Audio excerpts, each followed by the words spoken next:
Glória a Deus. Meus irmãos, graça e paz. Bom é estarmos na casa do Senhor. Amém, irmãos? Mais uma vez, Deus nos possibilita estarmos em sua casa para prestar a Ele toda a honra, toda a glória e todo o louvor. Antes de orar e até mesmo ler a palavra do Senhor, eu gostaria de que você que está nos vendo, nos assistindo agora, bem como os irmãos que estão aqui no santuário, todos nós tivéssemos uma só atitude, um só gesto diante do Senhor. Que todos nós pudéssemos e podemos estar, claro, abertos à voz do Espírito Santo, ao mover de Deus nessa noite. Onde quer que você esteja, é uma oportunidade que Deus tem nos dado para, mais uma vez, estarmos aprendendo dEle, sendo aperfeiçoados mediante a sua preciosa palavra. E eu quero pedir neste momento que você, onde quer que esteja, todos nós, estejamos agora orando a Deus, orando ao Senhor. Curve a sua cabeça e vamos conversar com Deus, em nome de Jesus. Pai, nós te louvamos, nós te bendizemos, ó Deus, por sua presença neste lugar. Que o Senhor cresça e nós diminuamos, ó Deus. Que o teu nome seja honrado e glorificado. Ó Espírito Santo, move os nossos corações nesta noite. Fale-nos poderosamente, Senhor. Rogamos, meu Deus, que o Senhor quebre as cadeias, liberte os cativos, atraia-os à tua presença, Senhor. Sara as feridas, cura os corações. Entra, meu Deus, com providência na vida deste homem, desta mulher que ora está nos vendo, está nos assistindo, ó Deus. E mesmo, meu Deus, todos nós que aqui estamos no santuário, possamos, ó Deus, ter experiências profundas com o Senhor nesta noite. Ó Deus, receba o culto que viemos prestar ao Senhor. Que seja um culto, ó Deus, racional, um culto sincero, a expressão da nossa alma verdadeira. E que nesses minutos, quando vamos estar juntos, ó Deus, aqui em tua casa, com o teu povo, sejamos nós, ó Deus, levados à tua presença, cativados à tua presença, e que nada e ninguém venha, ó Deus, impedir a nossa comunhão contigo. Ó meu Deus, pedimos a tua bênção sobre nós e sobre as famílias. É a oração que nós fazemos em nome de Jesus. Amém? Glória a Deus. Hoje, um dia muito especial, Dia Internacional da Mulher, e eu gostaria, antes de ler o texto da palavra do Senhor, parabenizar todas as irmãs, todas as mulheres, de modo geral, que Deus continue lhes ajudando graciosamente com a sua presença, dia após dia.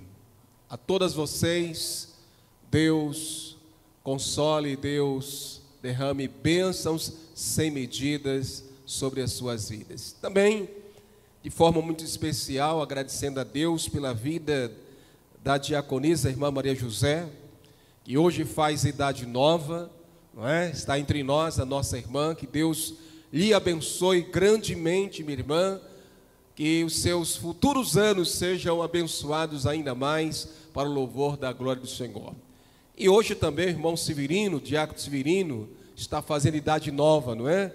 Deus abençoe o amado irmão, em nome de Jesus. Abra sua Bíblia num texto que eu quero ofertar a todas as mulheres nesta noite, que se encontra em Provérbios capítulo 31, é uma mulher modelo, onde nós encontramos aqui o louvor da mulher virtuosa. Louvor significa reconhecimento.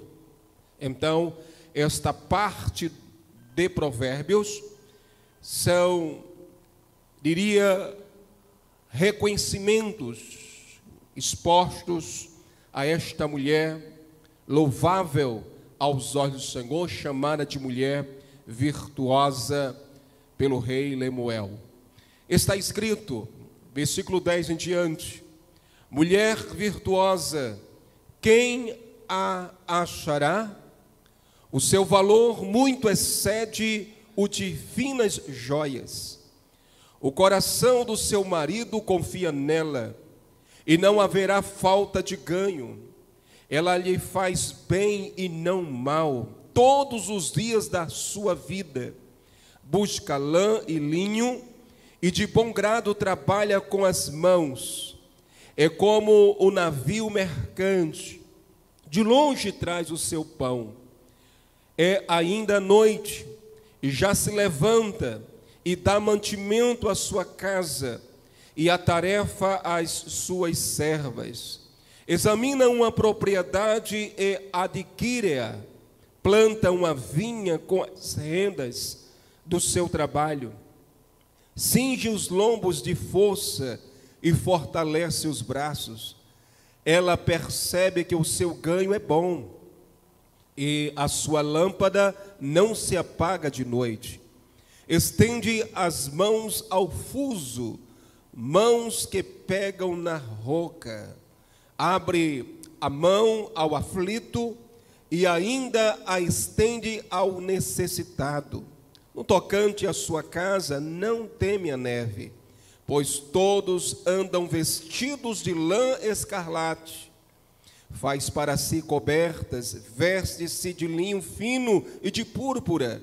Seu marido, estimado entre os juízes, quando se assenta com os anciãos da terra, ela faz roupa de linho fino e vende-as, e dá cintas aos mercadores. A força e a dignidade são os seus vestidos, e quanto ao dia de amanhã não tem preocupações. Fala com sabedoria, e a instrução da bondade está na sua língua. Atende ao bom andamento da sua casa, e não come o pão da preguiça. Levantam-se seus filhos, e lhe chamam ditosa. Seu marido a louva, dizendo: muitas mulheres procedem virtuosamente, mas tu a todas sobrepujas. Enganosa é a graça e vã formosura, mas a mulher que teme ao Senhor, essa será louvada. Dá-lhe do fruto das suas mãos, e de público a louvarão as suas obras. Amém? Uma leitura bastante longa, mas importante para entender que o segredo desta mulher está exatamente em temer ao Senhor. Mulheres que temem ao Senhor são mulheres virtuosas ou graciosas para o louvor da glória do Senhor. Vamos louvar a Ele, vamos bendizer o seu santo nome, porque foi para isso que aqui nós viemos nessa noite. Ele exaltado, o Rei exaltado do céu, eu louvarei. Ele exaltado, para sempre exaltado seu nome, louvarei.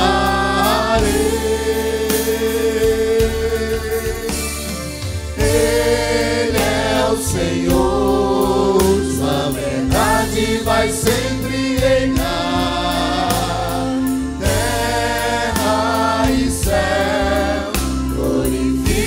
Seu santo nome, Ele exaltado, o Rei exaltado do céu.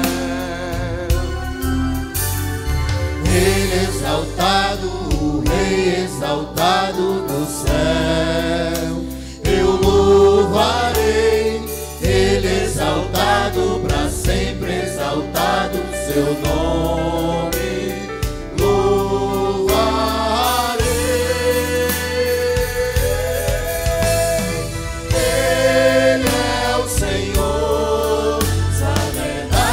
Vai sempre reinar.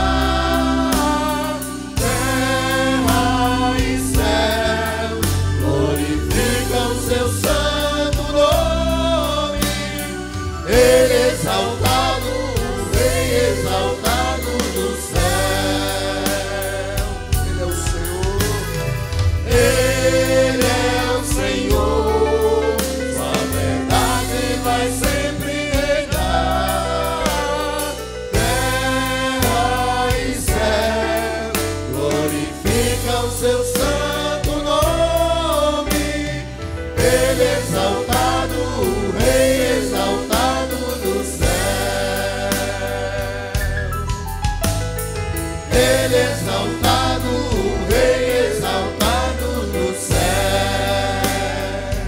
Aleluia. Ele exaltado, o Rei exaltado no céu. Aleluia. Fique de pé, vamos orar ao Senhor. Vou passar a palavra para o nosso querido irmão, professor Gideon, que vai ministrar a palavra aos nossos corações. Amém? Pai, eu te louvo e te bendigo pela vida do teu servo, Senhor. Meu Deus, obrigado porque um dia o Senhor alcançou, o Senhor o preparou, Pai, e o colocou na sua obra. E nós pedimos, meu Senhor, que o Senhor continue usando o teu servo para o louvor da tua glória. E agora, ó Deus, que o teu Espírito, Pai, o use. O nosso coração está, ó Deus, fertilizado, aberto para ouvir a tua palavra. Fica conosco. É a oração que nós fazemos em nome de Jesus. Amém. Queiram sentar.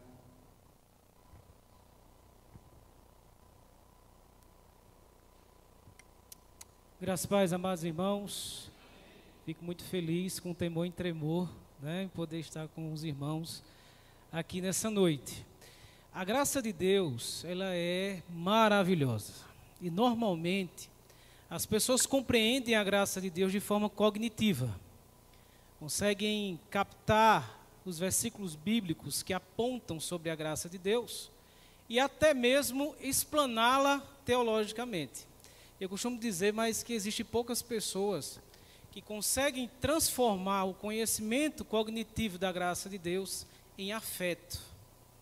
E eu louvo a Deus, quando eu falo afeto, estou falando de carinho, estou falando de comunhão. Eu louvo a Deus pela vida do pastor Cícero, que demonstra, né, e serve de exemplo para mim, e acredito que para toda a igreja, como alguém que consegue compreender cognitivamente a graça de Deus, mas também consegue transmitir através do afeto.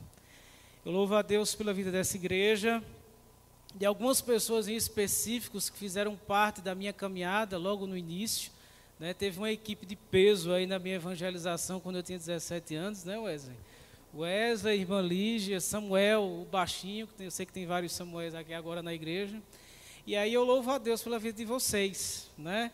Eu aprendi a agradecer a Deus pela vida das pessoas que passam por nossa vida. E sou grato pela vida de vocês, né? Nós éramos adolescentes, e aí vimos para o ensaio da igreja, e aí saímos do ensaio da igreja para a estação, para pegar os ônibus, com duas coisas, irmãos: um vale transporte no bolso e muita determinação para correr dos trombadinhas, né? Então era uma coisa maravilhosa, né? Então louvo a Deus pela vida dessa igreja, pela vida de vocês. Vamos abrir nossas Bíblias, irmãos. Abra sua Bíblia aí em Mateus, capítulo 9, versículo 19.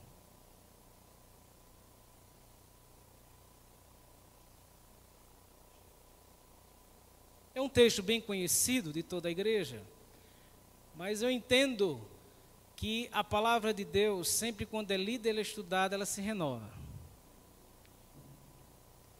Mateus, capítulo 9, versículo 19. E Jesus, levantando-se, o seguia, e também os seus discípulos. E eis que uma mulher, que durante 12 anos vinha padecendo de uma hemorragia, veio por trás dele e lhe tocou na orla da veste. Porque dizia consigo mesma: se eu apenas lhe tocar a veste, ficarei curada.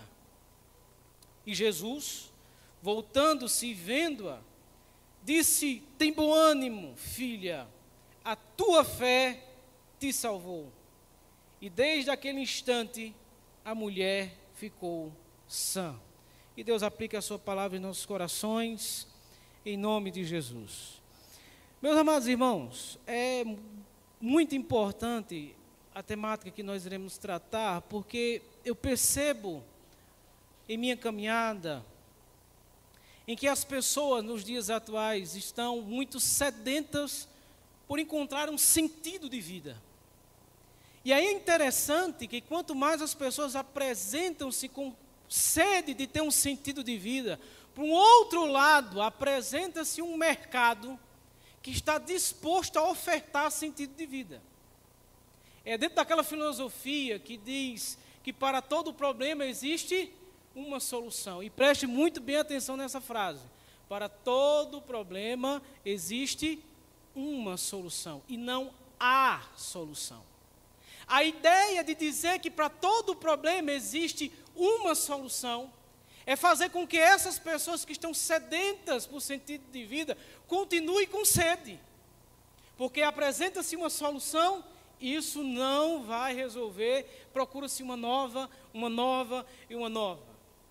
O outro problema mais agravante é que, além de apresentar soluções, vemos que no mercado, nos dias atuais, o mercado das emoções, o mercado dos sentimentos, apresenta-se também para cada uma dessas pessoas a necessidade com que elas devem viver, se colocando no centro. O homem vivendo no centro. E aí existe um psicanalista chamado Joel Birmerman, em que ele diz que nos dias atuais nós vivemos duas crises.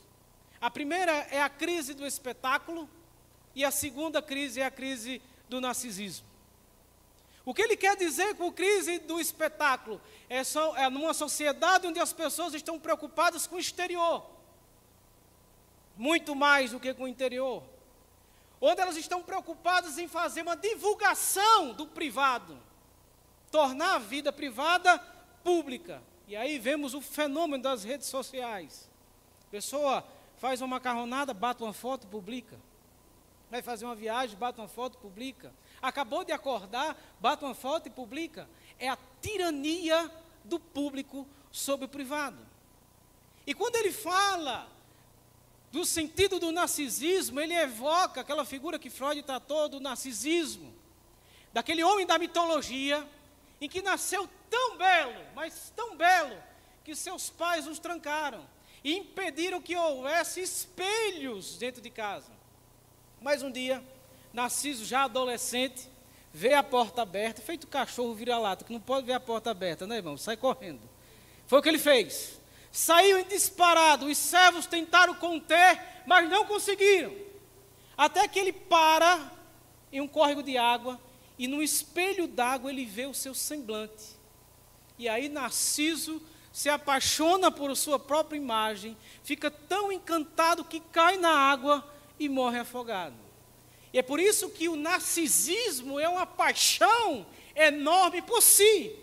É uma veneração pelo eu, mas também é a depredação do outro. Ao mesmo tempo que eu me hipervalorizo, eu, em contrapartida, busco depreciar o outro. Eu busco valorizar demais as minhas conquistas pessoais. Crio um culto a tudo aquilo que eu conquisto. Agora imagina, numa sociedade onde todos estão querendo ser o centro, isso só vai dar problema. Porque aqueles que vão caindo para o periférico, mesmo que acidentalmente, vão vivendo uma crise. E aí eu acho interessante quando olhamos a história, e na Segunda Guerra Mundial, vemos que um judeu médico que estava no campo de concentração chamado Viktor Frankl, passou a perceber que aquelas pessoas que tinham sentido de vida, tinham propósito, conseguiam sobreviver, ter mais saúde mental, ter mais estabilidade emocional, lutar contra a loucura do que aquelas que haviam largado qualquer necessidade de ter um propósito. É por isso que Viktor Frankl, que escapou, conseguiu sobreviver aos campos de concentração, criou uma terapia chamada logoterapia, ou a terapia do sentido. É uma terapia bonita, eu concordo com ele, com uma exceção, que na vida não existe sentidos, mas existe um único sentido que se chama Jesus. A mulher do fluxo de sangue nos ensinou sobre o sentido de vida. Havia aqui um acordo. Jesus tinha feito um acordo com o principal da sinagoga. Jairo, com a sua filha doente, e alguns dos evangelhos vai dizer que ela já estava morta, chega para Jesus e pede socorro. E diz para Jesus: olha, lá na minha casa existe uma necessidade e eu preciso que o Senhor vá lá. Jesus vai, acompanhado dos discípulos. Eu quero que você pegue essa cena junto comigo. Nesse momento, nós estamos vivendo o ápice do ministério de Jesus Cristo. Que havia acontecido a multiplicação dos pães. Muitas pessoas viram milagres e muitos milagres. Então as multidões estavam seguindo a Jesus. As ruas daquela época não eram largas, eram ruas estreitas. Não eram ruas feitas para carros, para caminhões, como temos nos dias de hoje. Eram ruas para as pessoas caminharem. Então imagine uma multidão seguindo a Jesus Cristo, Jesus ali no meio, Jairo na frente. E até imagina o desespero desse pai Jairo, não é isso? Vamos logo, Jesus, acuda, vamos embora, apressa o passo, vamos. E Jesus ali apertado por uma multidão. E o texto bíblico vai dizer que uma mulher simplesmente vai dar uma pausa nessa caminhada, fazendo uma coisa que o texto bíblico declara de uma forma tão simples, mas, meu irmão, a gente não imagina a dificuldade que foi tocar na orla das vestes de Jesus Cristo. A Bíblia não diz o nome dessa mulher. A Bíblia fala de sua demanda. Quantas pessoas você não conhece pela demanda? Quantas vezes você foi num hospital e ouviu as enfermeiras conversando? Ah, é do quarto 23? É do quarto 35? Que tem um problema de rins, aquele que tem um problema nos pés, aquele que precisa fazer uma cirurgia. A demanda falando mais alto do que o nome. Pois essa mulher era conhecida por sua demanda.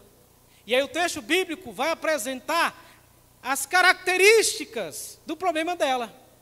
Um fluxo de sangue que havia acontecendo há 12 anos.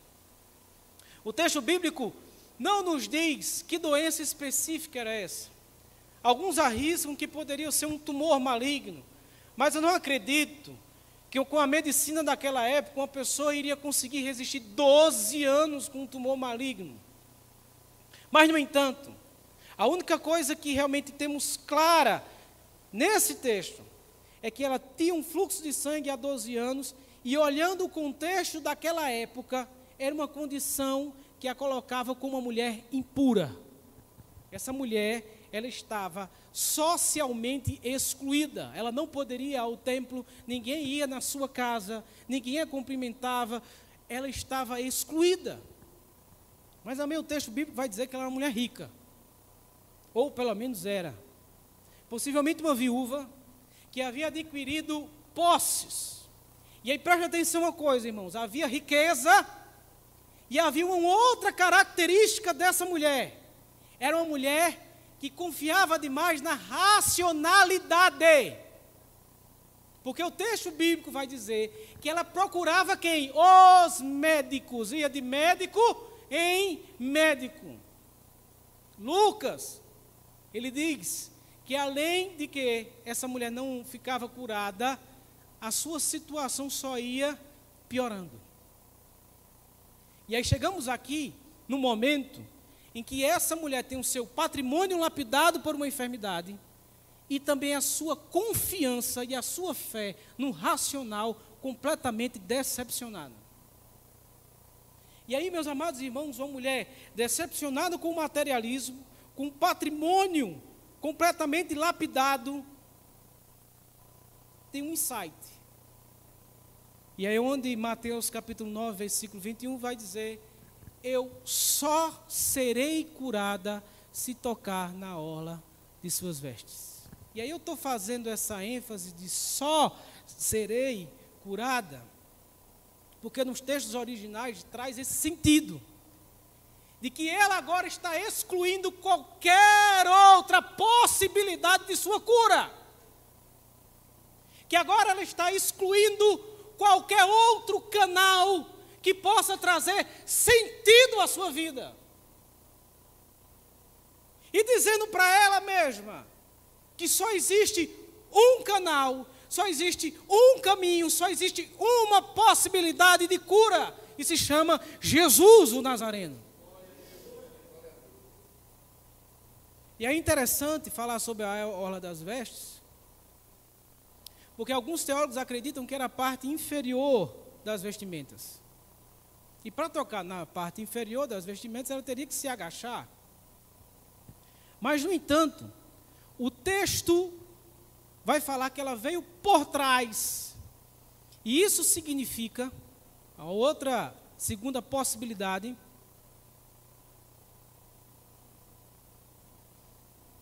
que a orla das vestes seria uma espécie de cachecol, ou uma estola que ficava sobre os ombros do sacerdote, ou mesmo de senhores, de mestres.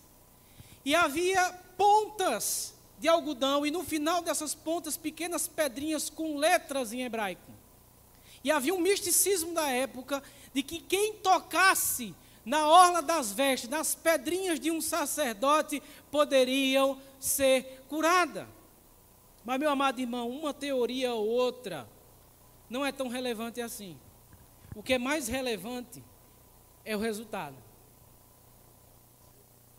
Porque ao excluir todas as possibilidades e dizer que Jesus é a única possibilidade, essa mulher tem aquilo que almejou durante 12 anos, que é a cura e a restauração total de sua vida. E aí o texto bíblico vai dizer, em Lucas, que aí Jesus sente sair poder dele. Jesus, opa, para lá. E aí os discípulos de Jesus, o que foi que houve? Alguém tocou em mim. E aí presta atenção numa coisa. Eu pesquisando mais a profundo sobre isso, porque uma caminhada para nós é uma caminhada, não é isso, irmãos? Vamos sair daqui, vamos ali na padaria.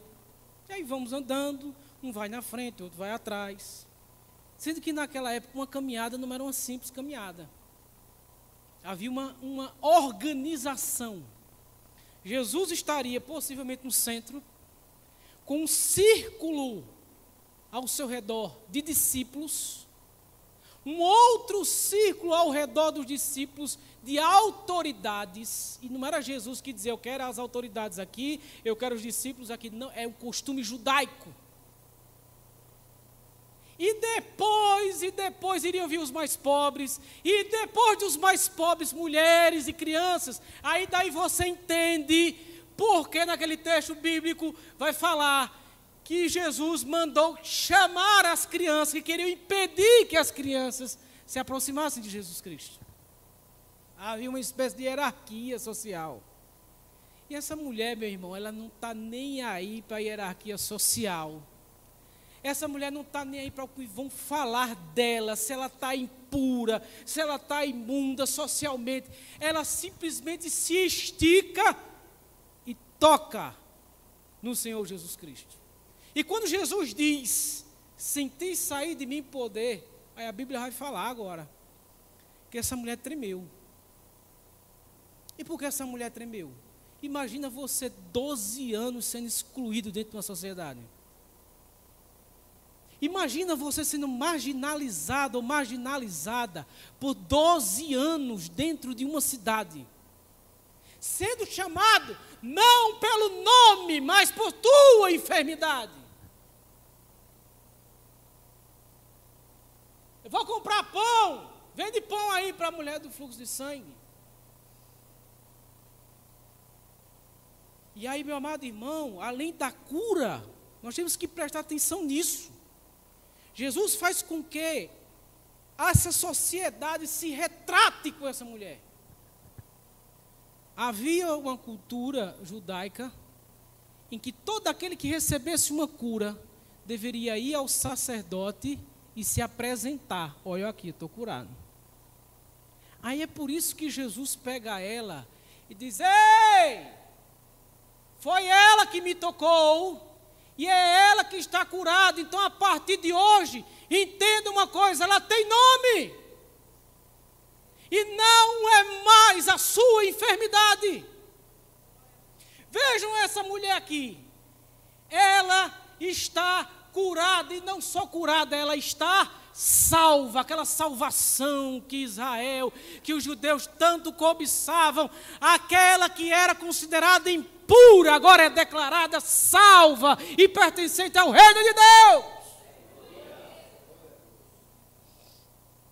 E aí você diz, e como é que podemos aprender?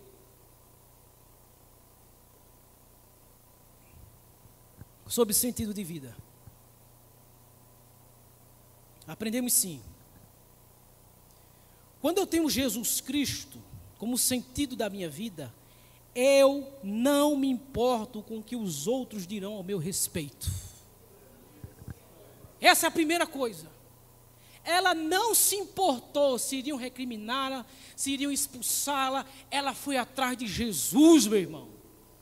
E quantas vezes estamos aqui nessa sociedade do narcismo, essa sociedade que vai te depreciar de qualquer jeito. Se você fizer uma coisa errada, vão falar mal de você. Se você andar aos pés de Jesus Cristo, vão falar mal de você. E para que você está preocupado com reputação?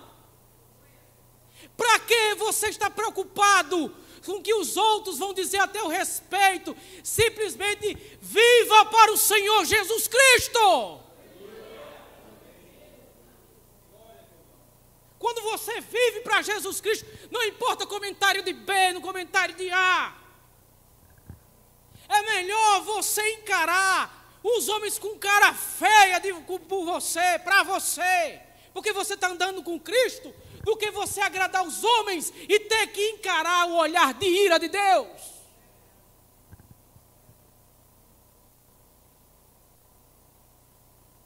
Quando Cristo, Ele é o sentido da minha vida, meu irmão, Ele torna-se o meu alvo. Fazer o melhor para Ele. O culto é para Ele. Não importa quem está à direita, à esquerda, à frente, atrás, de banda. Importa que eu vim cultuar ao Senhor.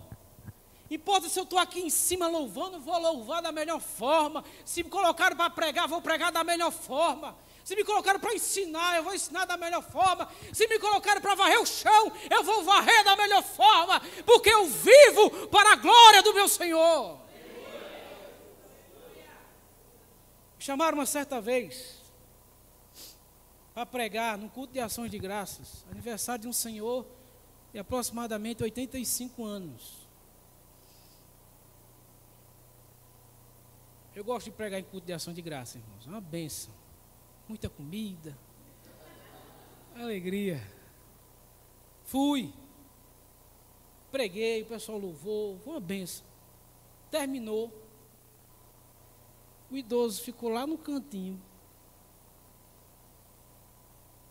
O povo fez uns círculos aqui, outro ali, a família e o idoso escanteado. Eu cheguei lá, comecei a prosear, outro puxou a cadeira, daqui a pouco estava todo mundo lá. E eu saí acomodado com aquilo. E sabe o que foi que Deus falou comigo? Ele deu muitas vezes, vocês me tratam assim. Vocês se reúnem e dizem que é para a minha glória, mas vocês estão mais preocupados com o que os outros vão dizer de vocês, em cultivar o olhar do outro, do que se preocupar com a minha glória, e eu fico num canto. Os irmãos, aquilo mexeu comigo. Aquilo espremeu meu coração. Porque nós viemos para esse lugar, é para bendizer ao Senhor da nossa alma. Quantas vezes, pastor, vocês falando desse culto de doutrina, isso é maravilhoso.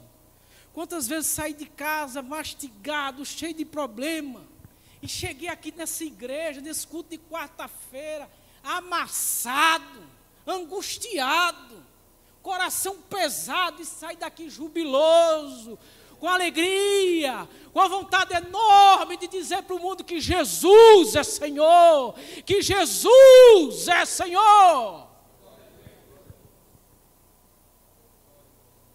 E isso é ter Jesus como sentido da sua vida. Pare de se preocupar com o olhar do outro. Nesses dias atuais as pessoas são assim. O que é que vão dizer de mim? Saiba que sempre vão lhe criticar, porque essa é a característica dos nossos dias. Então essa mulher ensinou isso. Em primeiro lugar, quando eu faço Cristo sentido da minha vida, eu não me importo com o que os outros vão dizer. Eu não me importo com o que os outros vão falar. Eu não me importo com o que vão dizer ao meu respeito. Mas também, em segundo lugar, quando eu faço Cristo o sentido da minha vida, tudo em minha vida vai sendo curado pelo propósito do Senhor. Nós destacamos aqui a cura física. Destacamos aqui a cura espiritual dela, que ela foi salva. Falamos aqui da sua condição e a restauração da sua alma, dos seus sentimentos. Mas também tem um quarto elemento. Está implícito no texto. Jesus simplesmente transformou a mente daquela mulher. De alguém que confiava no racional e nas riquezas, para alguém que vai agora confiar somente nele. A mente também tem que ser transformada. E aí, meus amados irmãos, falamos de tantas vezes desses aspectos do corpo, dos aspectos da alma. E nos esquecemos que a nossa mente também precisa ser transformada. E veja que Paulo fala isso. Não vos conformeis com este século, mas faz o quê? Mas transformai-vos pela renovação do vosso entendimento, da vossa mente. Eu vou dizer uma coisa aqui para os irmãos. Guarda isso aí. A Igreja de Cristo no Brasil, em Caruaru, precisa passar por uma reformulação de evangelismo. Porque, pastor, nós temos que evangelizar aqueles que ainda não conhecem a Cristo, de fato.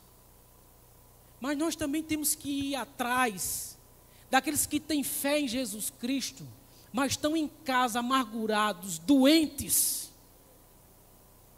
que passaram por aqui, que passaram por aquela igreja lá, aquela outra acolá, que até pregaram, cantaram, foram bênção na minha vida e na tua vida, mas porque não deu tempo da mente ser transformada o suficiente, estão em casa. Mas, meu irmão, você está dizendo que essas pessoas, sim, porque a Bíblia manda a gente servir de suporte uns para com os outros. Quando diz suportai-vos, não é engolir, mas é servir de suporte, como esse púlpito está servindo de suporte para a minha Bíblia. Agora, e você? E eu que estamos aqui? Quantas vezes nós não precisamos, irmãos, parar e fazer uma análise da forma que nós vemos o mundo? Às vezes, a tua mente gira em torno do dinheiro, gira em torno das riquezas, em ganhar, em adquirir, a ganhar. Às vezes a tua mente gira em torno de enaltecer a ti mesmo, em te valorizar as tuas conquistas. Existem coisas mais profundas que Deus quer para nós. Existem coisas mais tremendas que Deus quer para mim, para você. E olha, para alcançar isso, Deus vai até você, nem que seja por um fluxo de sangue. Quantas vezes Deus não abriu um fluxo de sangue na minha vida? Para que pudesse pisar o meu narciso. Para que pudesse me colocar no chão e Ele no altar. E não questione porque Deus está fazendo, como se você fosse merecedor somente de mudança.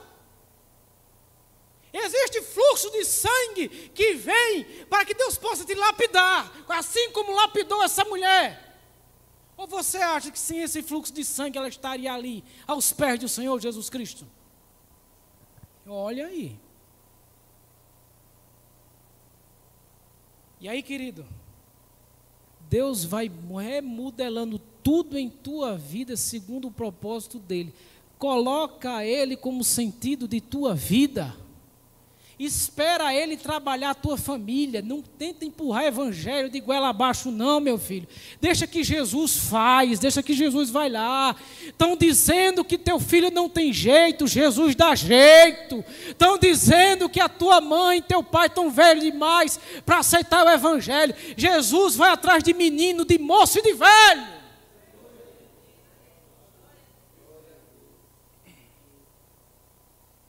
Então deixa. A isso me leva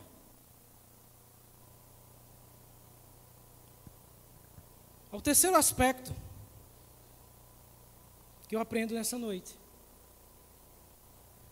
Quando eu faço Jesus o sentido da minha vida, eu aprendo que Cristo é que tem a última palavra na minha vida. O médico diz não tem jeito, o segundo diz não tem jeito, o terceiro diz não tem jeito, o quarto em diante começa a piorar, piorar, piorar, piorar, piorar. Aí Jesus, apenas um toque, mudou tudo, meu irmão, mudou tudo. Os médicos diziam não tem jeito. Jesus vai lá e restaura a saúde dessa mulher. Os homens vão dizer que essa mulher é impura. Cristo vai lá e devolve a dignidade dela. E quantas vezes escutamos pessoas que acham que tem a última palavra na tua vida? Que sabem de tudo. Aquela ali, aquela, não tem jeito.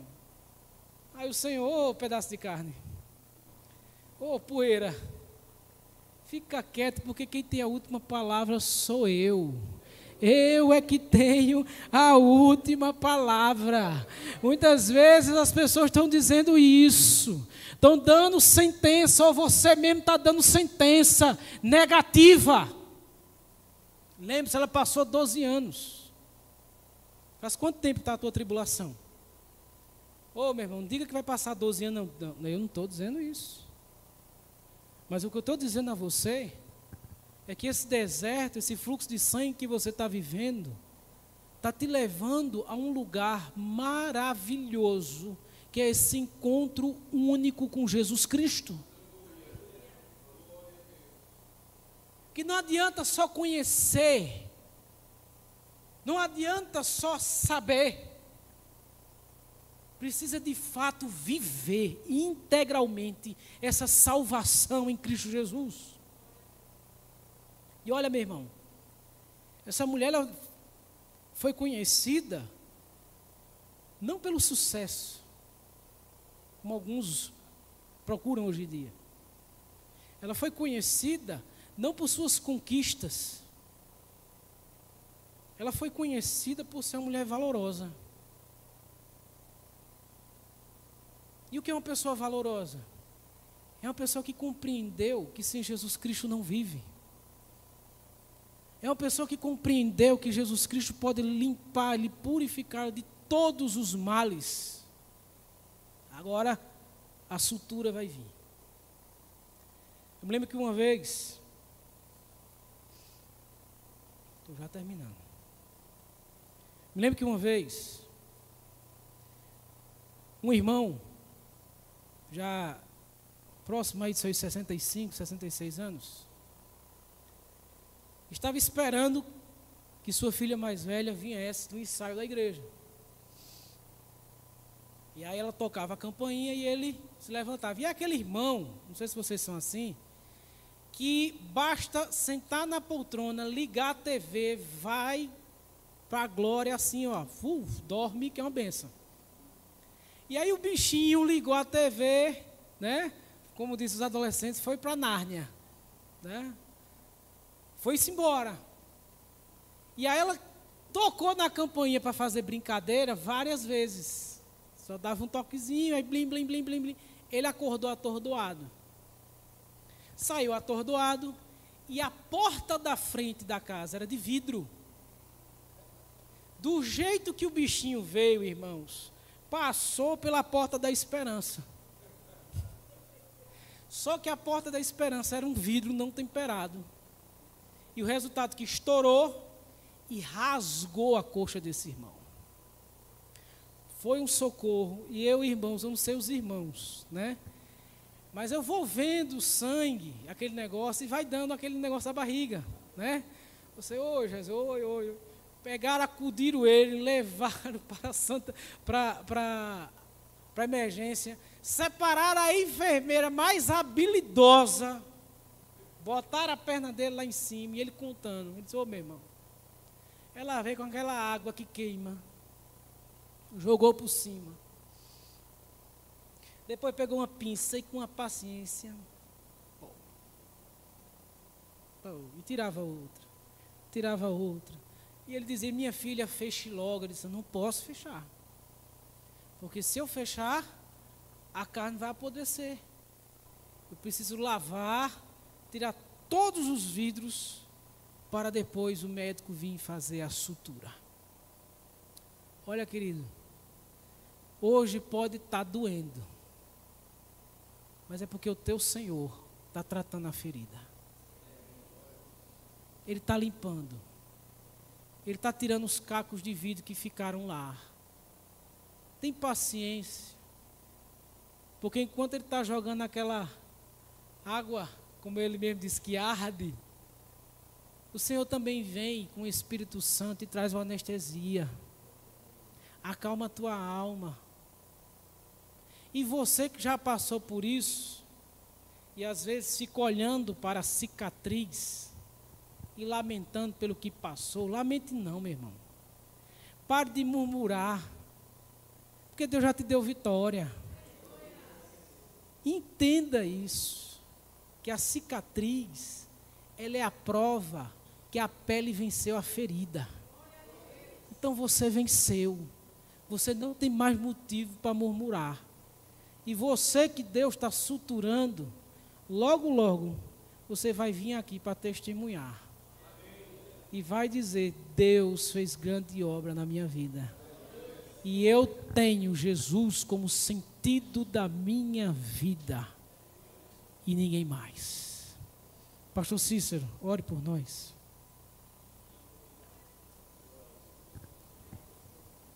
Pai, obrigado, Deus amado, por esta palavra. Refrigério do céu para os nossos corações. Alento divino para todos nós nesta noite, os de perto, os de longe, todos quantos, ó Deus, estão nesta noite ouvindo esta palavra. E aqueles, por certo, ó Deus, que ouvirão, também serão refrigerados, serão, ó Deus, curados, sarados, para o louvor da Tua glória. Obrigado, meu Deus, por este bálsamo, por esta palavra que é viva e eficaz. Obrigado pela vida do teu servo Gideon, Deus, nosso amado irmão. Continue, meu Deus, usando ele com graça, poderosamente em tuas mãos. Obrigado pela vida dele, ó Deus. Eu te agradeço, meu Deus, juntamente com os teus filhos aqui presentes, por esta boa e preciosa palavra. Continue a falar conosco para o louvor da tua glória, em nome de Jesus. Amém? Obrigado, meu amado irmão, por esta palavra. Eu confesso que já ministrei inúmeras vezes nesta palavra, mas é aquilo que eu sempre digo: não tenha o menor constrangimento de partilhar, de ler, reler textos conhecidíssimos, porque a palavra do Senhor, ela é uma fonte inesgotável. Quantos foram abençoados nessa noite? Eu fui muito abençoado. Todas as vezes que eu leio esse texto, vem no meu coração exatamente o fato de que enquanto alguns estão confiando em seus recursos, nada acontece. Mas quando passam a confiar em Jesus, o milagre acontece. Enquanto havia recursos financeiros para esta mulher, ela vivia de consultório em consultório, de médico em médico. E Lucas diz isso, indo de mal a pior. Até que chegou à conclusão óbvia e disse consigo: se eu apenas tocar.